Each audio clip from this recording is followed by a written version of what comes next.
Editor-at-large of the Sunday Mail. Thanks so much for your company this Friday. I was going to say Saturday. It feels like a Saturday. It's definitely Good Friday. We're going to start with the Times, Stefan, because Donald Trump, obviously hosting Giorgia Meloni at the White House at the moment, but tariffs, obviously, were top of the agenda. And a big blow, essentially, because he's saying, look, we're earning trillions of dollars because of these tariffs. So no sign that they're going away anytime soon. Well, that's right. I mean, it seems that he's very much stuck in his position, has no intention of taking away the final 10% tariffs now that the markets have stabilised and things are a bit better on the US front. But the key thing here is about what the UK is going to do, and they're trying really hard to negotiate a carve-out to try to get an exemption from it. But I think the reality is it's going to be very difficult, and despite all the warm words and the backslapping and the King visit that we're going to get onto in a second, the reality is there's not that much that the US wants from us that we're willing to give. I mean, the key thing is the UK does not want to lower its food safety standards to let more US food in here. And without that, it's going to be really hard to get a deal done. So I think we should expect more of these headlines, and we should expect more frustration from the government as they struggle to deal with this White House. Yeah, I suppose looking forward, Charlotte, you know, lots of voices have said, you know, Sir Keir Starmer's grafted as much as he could here, but essentially the tariffs still stand. So they come ideologically from very different backgrounds. And Giorgia Meloni perhaps more aligned with Trump, but nonetheless, nobody's walking away from the White House with a deal. Yeah, I've got to say, I thought Giorgia Meloni would, because they're so aligned. And the fact that she hasn't means I do think there's no hope for Starmer because of their differences politically. And, yeah, I mean, he's just not budging Trump, is he? No. Where do you see this going, Stefan, next? Rachel Reeves in the US next week. Well, I think there'll be a lot more talks, there'll be a lot more briefings about how the sort of things they want to get carve-outs from. I mean, the pharma industry is one really big thing. There's a lot of speculation that this is the next place where Trump will go and start to put tariffs on pharma imports across all countries. That's a huge area for the UK. We have massive amounts of exports into the US, and it's a real strength of ours. So I think that's going to be the key thing for Rachel Reeves when she speaks to Scott Bessent. And I think that we're going to get a lot more commentary about whatever madness comes next. I mean, it's so hard to predict. It is like a soap opera, right? And I think that's a part of the fun for reporting it for us, but also just sort of chaos for the markets and for investors. Yeah, part of that circus, Charlotte, is Donald Trump talking about a second state visit, isn't he? Yeah. And I suppose this has been the soft diplomacy that we've all been seeing and witnessed from King Charles. But that state visit, he's hinting, the president, that it may be September. Yes, I think it's no coincidence that it appears to have been brought forward because the state visit was due to take place in 2026 and there was going to be a small, more low-key visit in Scotland between Trump and the King. That doesn't seem to be happening anymore, and they've gone to the full state visit, which Trump is calling a fest as well, which I think will probably horrify. He did that twice. Yeah, it was almost like he couldn't find the words. But anyway, that's a side note, but I'm sure that will horrify royal aides. But I just think it's no coincidence it's been brought forward. And it's very embarrassing when you read this Telegraph piece that various suggestions were put forward, such as June, July and August, and Dumfries House and Balmoral, and they were turned down by Trump. You know, the King isn't sort of, I don't think, in my opinion, a puppet that can just be told, no, I insist on Windsor Castle or nothing. But it seems like that's what's happened because it is going to take place at Windsor Castle, which is contrary to the suggestions made by the King. What do you think the significance will be of that Windsor Castle? Well, I think what happened was, after Zelensky visited the King, Trump said, oh, a state visit doesn't feel so special anymore. So I think they did have to bring forward the state visit. And Trump said twice, you know, I'm told this will be even more important than the last one I did. And it is a historic second state visit. The last one was with the Queen.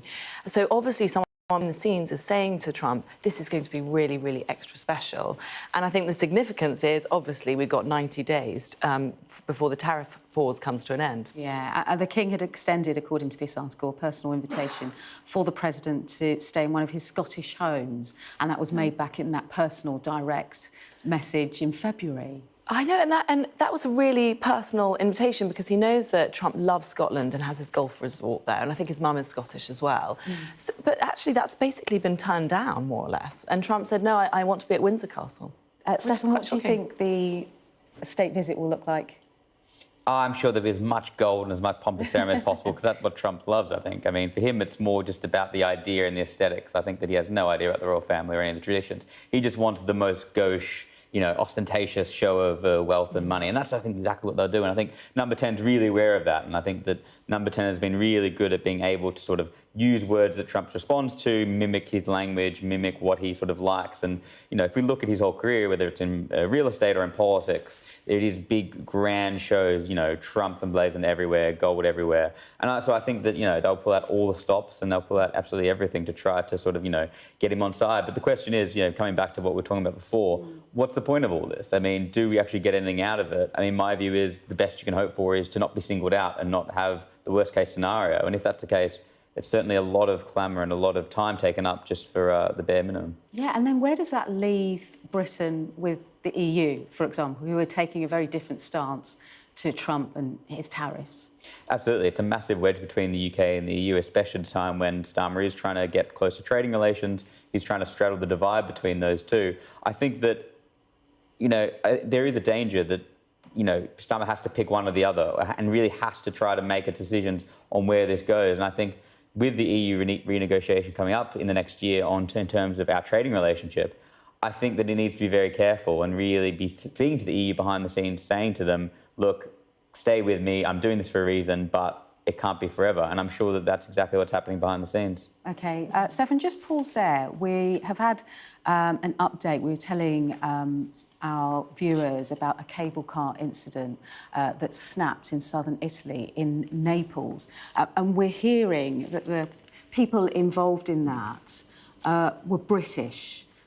2 British tourists involved in that died and passed away after that incident. So that's the very latest on that story. As we get more information, of course, we'll get it. Amelia Harper will be across this for us. So just to reiterate, Italian police confirmed 2 British people were killed in that cable car incident in Naples, in southern Italy. Stefan, we're going to move on to the front page of the Daily Mail, and that's Supreme Court ruling. And the fallout will continue. Labour turmoil on that trans ruling. Your take on this story in this front page?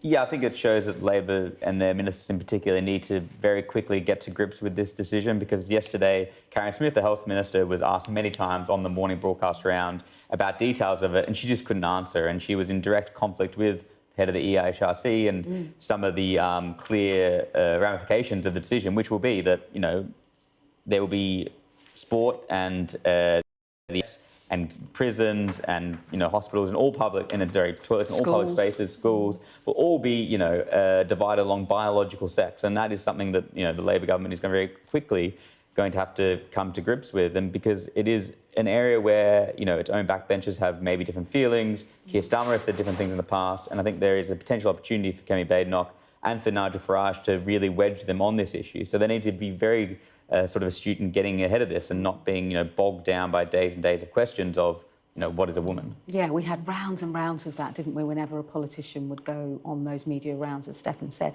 Ultimately, Charlotte, this has been taken out of the hands of politicians. The decision was made by courts and the fallout will continue. Yeah, they should be relieved that they can finally answer these questions. I thought those days of seeing politicians squirming about who a woman is or where they can go to the loo were over. And here we find that actually nothing's changed. So I do think they should get ahead of it and be a bit more decisive and say, look, it's out of our hands. If they have to blame someone else, they can now. OK. Let's move on to the Daily Express. And it's all about a pill, the weight loss pill. Take it away, Charlotte, because this is quite controversial on both sides, really. Well, I think what it means is everybody is going to start using weight loss pills, because the thing about pills is they're very, very easy to take. Obviously, they don't have to be refrigerated, they don't have to be injected, they're not expensive because they don't involve needles. This particular pill, which is made by Lilly, doesn't have to be taken at a particular time of day. Already what we're seeing is a lot of people who don't need weight loss jabs for diabetes are taking it. And I personally think that it's going to become a sort of high street thing now, almost. Even if people get hold of it through the internet, I just think every single person who feels they want to drop a few pounds is going to have a go at these pills because they're so accessible. But they are amazing, though. If you do have diabetes, type 2 diabetes, they do bring down the blood sugar. This is proving, I think it's 10% of body weight was lost. So it's amazing. I just think it's going to be taken advantage of very easily. In what way do you think it'll be taken? Well, I think buying pills on the internet is going to be quite an easy thing to do. Regulation Sharing will need out, to be... yeah, regulation. People already share out weight loss jabs, which is kind of amazing, given it's a needle that you have to be prescribed. There's a lot of microdosing that goes on these days with needles, with the Ozempic. And I can just see a world in which people are sharing out these tablets. Maybe one person gets prescribed a packet, they hand out a few to friends. It's just going to become completely part of our culture, I think, once these pills get approved. I'm sure GPs will say, do not do that, do not share out. Of course, but it's the regulation that will need really tightening up. You know, Stefan, do you think this will be the cure to obesity that this country's facing, which is a real threat? Well, I think that if you look at the scientific advances just in the last few years, it's quite remarkable. And I think, if we're being honest, it's only going to head in this direction because there's a massive profit motive now for pharma companies to continue to develop these drugs. And the fact that they're even less invasive now by being pills, it's only going to head in that direction. You can see it flooding the market very quickly. And I think from a purely pragmatic point of view, it needs to be encouraged as long as it's being done genuinely needed. Yeah, for the NHS, potentially, this is a winner, Charlotte. It is a winner because the pills are going to be much less expensive. But I really feel uncomfortable with the idea that people are just going to be able to eat whatever they like from the supermarket, and supermarkets are throwing sugar in our faces the whole time with their packaging, and then you're being given this pill afterwards. It has to be a whole concept where people learn how to cook for themselves, learn how to eat properly, learn how to exercise. Maybe as a last chance resort, if you've got type 2 diabetes, have the pills. But I think we all know that when it comes to pills, because they're so easy and cheap, it could end up being just eat as much as you like, don't bother learning about food, and take a pill afterwards and it'll all go away. I think you hit it on the head there. It's the whole messaging, isn't it, around what we eat, how we eat, and being a nation that cooks from scratch rather than, reaching for the ready meal. And I think it's part of that in schooling too, potentially, where you start there. So that these pills, these injections, eventually are not something that people need to heavily rely on, Stefan. Yeah, absolutely. I think if you look at, food culture from a very young age in this country compared to other places in Europe, it is very different, and that probably needs to change. But that's such a, in politics and also in business, people want the easy fix, and this is the easy fix, I mean, having that large conversation is such a hard thing. I mean, who's going to do that? I don't know. I tell you what isn't an easy fix. It's that bin strike up in Birmingham, which is blighting, communities. There was a deal on the table, but workers clearly rejected that. But in The Guardian, it's The Times. Apologies. It's The Times. Bin strike union criticised for photos of bosses' houses on X. So you have one issue, the bin strike, how it's hitting communities, and then it's been taken and elevated to another level when this happens. Yeah, so what they're saying is outside these Labour councillors' houses, there aren't any bins, there aren't any rubbish, everything's tidy and clean. But it's really dangerous to share a picture of somebody's house because actually tensions are obviously running extremely high. I can imagine people trashing their houses, basically. So that was a really silly decision to do that, and it's really dangerous for the people and the families that live in those two homes, especially when tensions are so high. It's just stoking the fires. Yeah, the Unite Saw quoted in The Times saying the images published on X are consistent with well-documented information about different bin collection practices currently in place across Birmingham. Fair enough, do you think, Stefan? Oh, look, I think that, I think this whole story just shows just how, much social media has changed things for public figures. I mean, the fact that they can have their houses doxed, be put online, be under genuine safety fears, it's quite terrifying, really. And look, despite how people think the union's acted in this, I don't think anything really does warrant it, to be honest. Yeah. Let's finish on the eye and the story of the felling of that 400-year-old oak tree.